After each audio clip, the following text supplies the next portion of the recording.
Hello viewers, আসসালামু আলাইকুম। Welcome to hello সরকার। আজকে বাংলাদেশের দ্বিতীয় স্বাধীনতার পরে আমরা চলে এসেছি টিএসসিতে বন্যার্থদের সাহায্যার্থে নিজেকে কিছুটা অংশগ্রহণ করানোর জন্য।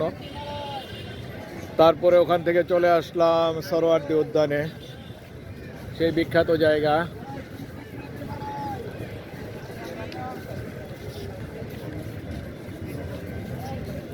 এটা কবে তৈরি হয়েছে ঠিক মনে নাই, তবে অনেক দিন ইচ্ছা ছিল এখানে আসব,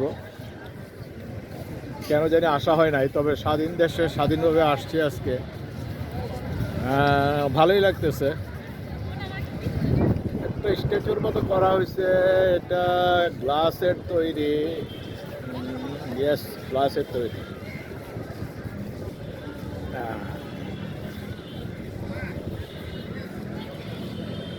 এখানে একটা সুন্দর, এটাকে কি বলে, এটাকে চেরাকোটা মনে হয়, খুব সম্ভবত চেরাকোটা বলে।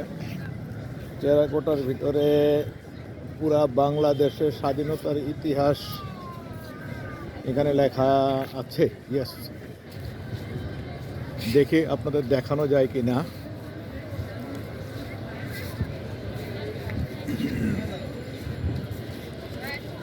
ইয়েস, পূর্ব দিগন্তে সূর্য উঠেছে, রক্ত লাল রক্ত লাল রক্ত লাল। এখানে মুক্তিযুদ্ধের বিজয়, 16ই ডিসেম্বরে সেই চুক্তিনামার ছবি, আমার সোনার বাংলা আমি তোমায় ভালোবাসি। সকল বীর শ্রেষ্ঠদের ছবি এখানে আছে।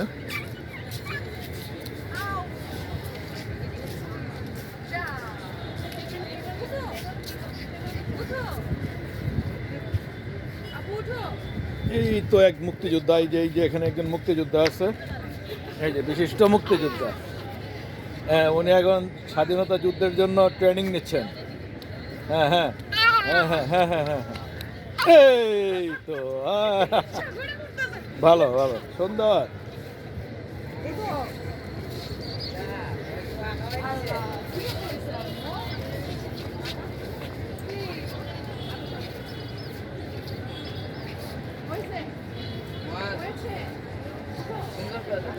কত সুন্দর একটা ছবি ছিল, কিন্তু ওনার সকল কৃতিত্ব ধুলায় মিশিয়ে দিয়েছে শেখ হাসিনা।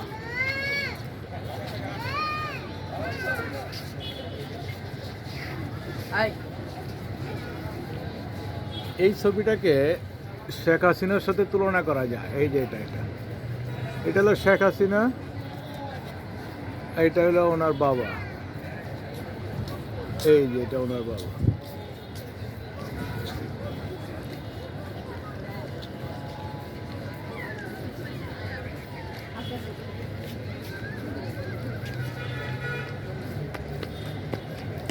আমরা আজকে মিরপুর থেকে প্রথম স্বাধীন বাংলাদেশের মেট্রো রেল চালু হয়েছে। আমরা এই মেট্রো রেলে করে টিএসসিতে আসলাম। অনেক লম্বা লাইন ছিল, সেই লম্বা লাইন অতিক্রম করে বন্যার্থদের সাহায্যের জন্য অনেক চেষ্টা করে কিছু সাহায্য করলাম। তারপরে চলে আসলাম এখানে ঘুরতে। তবে এখানে এসে দেখে কিছুটা মর্মাহত, কারণ অত্যন্ত নোংরা পরিবেশ। আপনাদের একটু দেখাই, দেখেন কি অবস্থা। এত সুন্দর একটা জায়গা, কি নোংরা পরিবেশ, একদম নোংরা। টাইলসগুলি সব খুলে খুলে নিয়ে গেছে কে যেন। অনেক দামি টাইলস, মার্বেল পাথরের টাইলস, একটাও নাই। এটা আমাদের টিএসসির মেট্রো স্টেশন। এটা হলো আমাদের মেট্রো স্টেশনটা।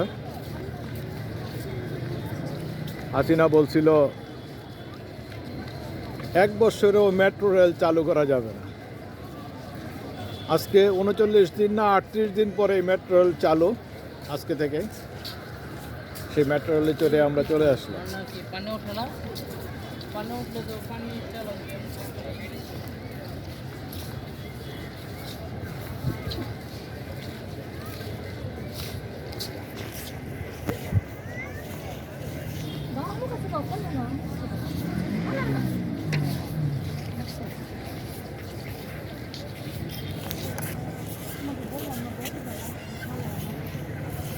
ওকে ভিউয়ার্স, ভালো থাকবেন।